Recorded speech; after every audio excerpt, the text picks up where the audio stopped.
guilty. But we are here today because investigators found disturbing new evidence and we need help. Stored on devices and in electronic accounts associated with David Rosa, our investigators found videos of him sexually assaulting both adult and child victims. We do not know who many of the victims are. The adult women appear to be unconscious, and therefore they may not know that they have been victimized. The unidentified children abused by the defendant appear to be under 10 years of age. That is why we're asking those who spent time with David Rosa to contact the Chester County detectives by calling 610-344-6866 so that we can seek justice for anyone who is victimized. David Rosa's appearance has changed over the years, and here are some photographs of him that we want to share with the public so that people can identify him and get in contact with us. This is a recent arrest photo.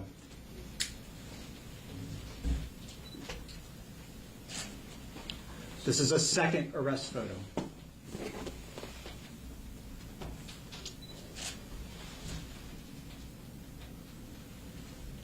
And for those in different media markets, we're going to send these to you electronically as well, so you have access to them. This is David Rosa with long hair.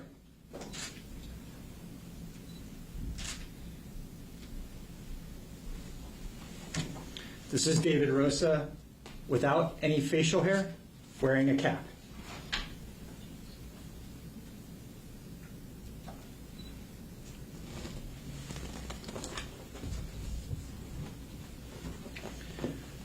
This is David Rosa with short facial hair and sunglasses.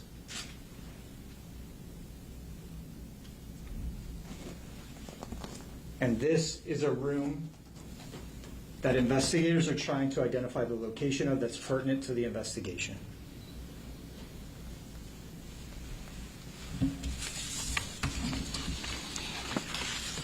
The defendant worked as a residential painter and handyman who was transient and lived throughout the region. He has prior addresses in Philadelphia, Allentown, Malvern, and Saylorsburg. And detectives are concerned that he gained access to children and possibly other adults while working inside people's homes. So if you know that someone hired the defendant, or if you hired the defendant to do work over the last 10 years at least, if you had any interaction with him in your home, please contact us.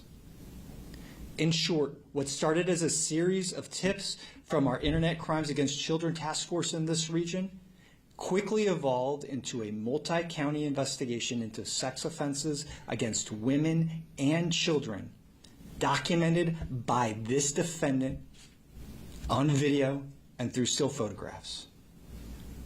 It is one of the most terrifying sexual assault cases that we have come across in some time. I cannot begin to describe how invested this entire team is in getting justice for victims and proving our cases beyond a reasonable doubt in a court of law. So if you or someone you know has spent time with David Rosa, please contact the Chester County detectives at 610-344-6866. With that, I'll open it up to questions. How did Rosa get access to the victims? That's what we are trying to figure out, right? We have photos, videos on devices and electronic accounts. We have some belief, right, that he may not have known his victims very well, that he may have been doing work for people in their houses, asked to stay in those houses for a day or two, and may have cultivated his victims that way.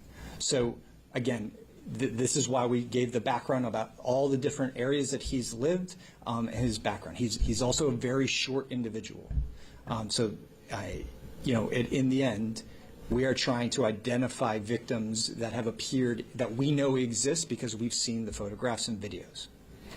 This room in this picture, do we believe that this is a part of his residence, and is it believed that the assaults happened in this room and also in. This is why we're asking everybody, anyone to come forward. If you have seen this room, if you know where this room is, we're asking for you to come forward and to give our investigators information about it. Because we have photographs and access to it, but but we have not been able to identify its precise location. And we have some theories, but we're not going to talk about those theories here. We want to be able to verify that. How many known victims? I'm sorry? How many known victims at this point? We have multiple adults and multiple children that we have not been able to identify. And police in Northampton have identified at least one victim, child victim. We have been working with investigators in Northampton and Monroe County to do our best to be able to identify victims before we got to this point, but we've hit a wall, and that's why we need everybody's help. Was that image recovered from one of his electronic devices? I can't remember if it was in a device or a precise account that was stored in the account, but it's through some sort of device or account associated with him. And in terms of his appearance, you showed multiple versions of him. Do you believe, is there any evidence that he purposely changed his appearance? I can't say that one way or another right now. I wanted to get his appearance out to the public so that they can identify him as they know him, right? And as you can see, that appearance, like many people, it varies from time to time. So we're talking about a wide period of time. We've identified videos from 2024 and some images that go back as far as 2017. So we want to make sure that we gave a wide variety of images so people could identify him and come forward. Can you repeat his age and where was he born, if not Chester County in Pennsylvania? I don't have that information at my fingertips right now. We can get that to you on the back end. What was bail set at? Again, I don't have that precise. He said his bail set twice now, but it's not a bail that we believe that he's going to be able to make. So he was charged with possession back in April, and then through the course of the investigation, you were able to uncover what you're presenting today. That's correct. This is such a horrific picture, and for the child victims or adult victims that may feel something was wrong but may not remember, and for the children who are scared, being in that kind of horrific scene, what is your message to them to come forward? They probably are so scared and terrified and maybe, unfortunately, even ashamed. Look, we are here for you. We want to get you justice. We're here to connect you with services so that we can get you the help that you deserve. And so even just coming forward and coming to these detectives and talking to them and the team, like we are here for you, and we want to make sure that your story is heard.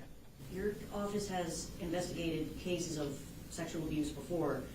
What makes you say this one was one of the most terrifying that you've ever come across? You have someone essentially documenting all of their assaults. You have what seem to be interactions with, at least on the children's side, complete strangers. A lot of the child abuse we see is often, unfortunately, from relatives or people that are known. That's not the case here. And so there's just a lot that goes into the fact that we strongly feel like this was a predator that was out in the region hurting people and destroying lives. And so we want to be able to be here and get justice. I have a question. Will this person face federal charges because of the interstate potential? We're here to pursue our case, and I greatly respect the U.S. Attorney's Office. If we will have our discussions with them if they're interested in the case and see where we can best get justice for everyone. There's one more question over here. I was just going to ask, have you been able to, have there been any reports that you now look back on, or your office is going through, where someone may have, a woman may have come forward and recollection was hazy about a potential crime that took place? Not for our count. We do that level of deconfliction, obviously, but this is something I'm proud of. We acted fast. We prioritized this tip that came in on March 26th, or I believe, and we were able to make charges on April 1st because the volume of tips and the nature of the tips put this as a #1 priority for these detectives and for the prosecutors that to support them. And so it's a great team effort with our detectives and West Whiteland PD. Thank you, everyone. Can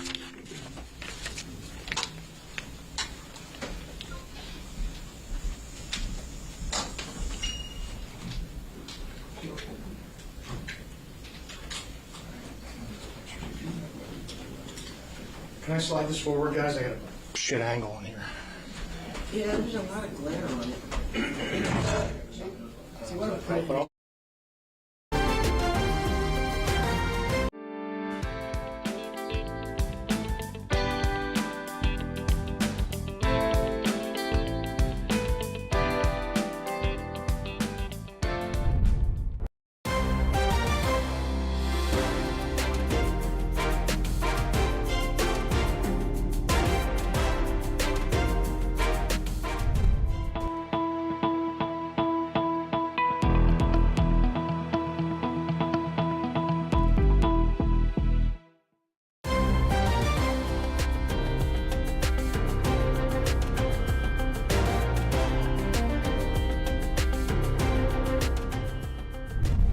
When you need a break. A big moment is ahead for some Delaware high school athletes. They're football players. There's no doubt about that. Good news, we find the heart. You're someone who's breaking barriers. Getting this awesome chance to grow this sport. We got you.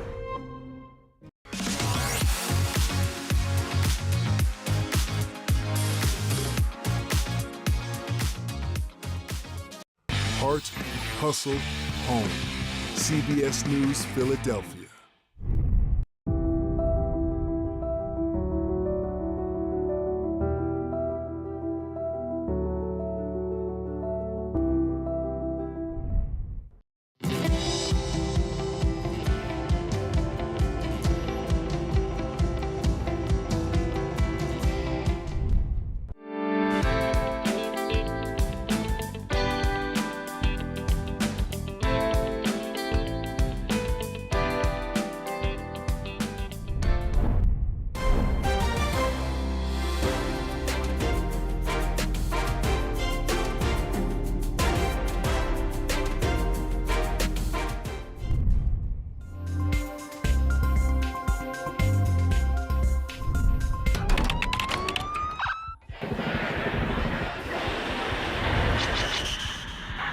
Break through the noise and listen for the heartbeat. What's your favorite part? This is the word. It's about you, your family, your community. Nothing is like the Philadelphia community. God bless them. These are the heroes that we need to have around. Hey, all right now. CBS News, Philadelphia. Finding heart in every beat. Your story starts here.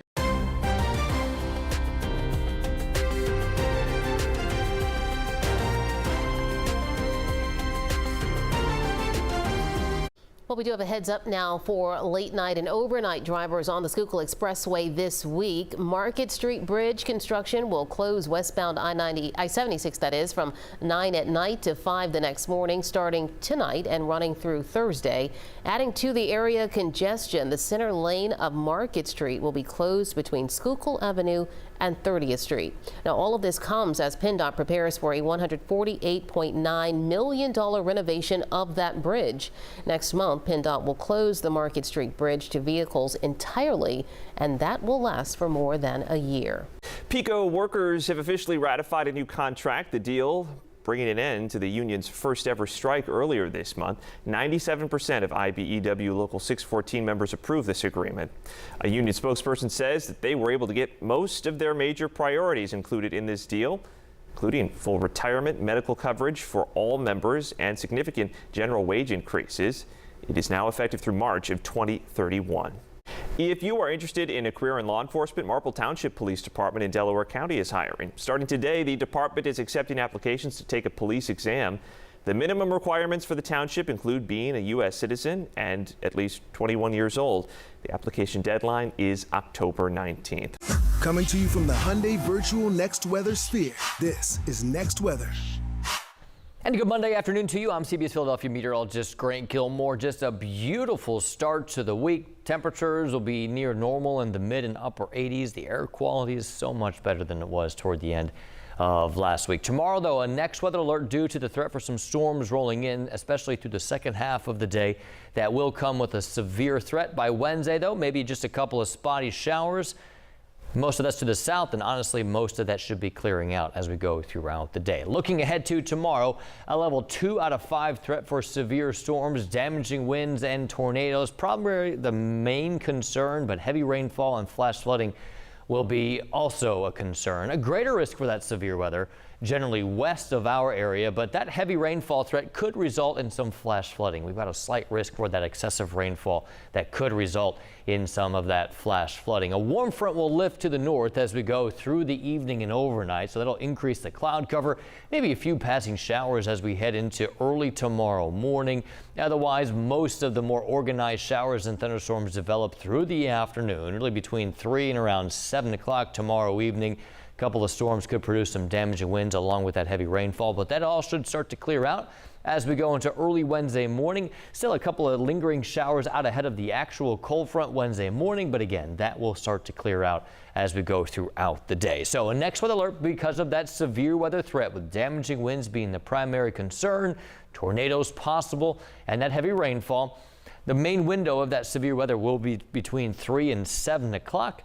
Watching out for tree damage, some power outages, and that threat for some flash flooding. So we'll continue to monitor the timing of that as we make our way into the day tomorrow. Otherwise, after that severe threat on Tuesday, it looks like aside from maybe a morning shower in areas south on Wednesday, the rest of the week looks very nice. High temperatures near 82 degrees on Thursday, mid-80s on Friday with sunshine, and low and mid-80s continuing as we head all the way through the weekend. I'm CBS Philadelphia meteorologist Grant Gilmore. Enjoy the rest of your Monday. A Montco mom says that she thought she did everything right when her young son needed an emergency ambulance ride. But then she got the nearly $5,000 bill. She contacted me. I'm in your corner with the major loophole in the law that let it happen and what to do if it happens to you. When Maria Pfeiffer's son developed breathing complications from croup last fall, he was transferred by ambulance from Jefferson Abington to CHOP and KOP, where he could get the care he needed. But months after his recovery, Well, it was $4,500. Maria was shocked to open the bill for that ride, $4,576. I just thought it was some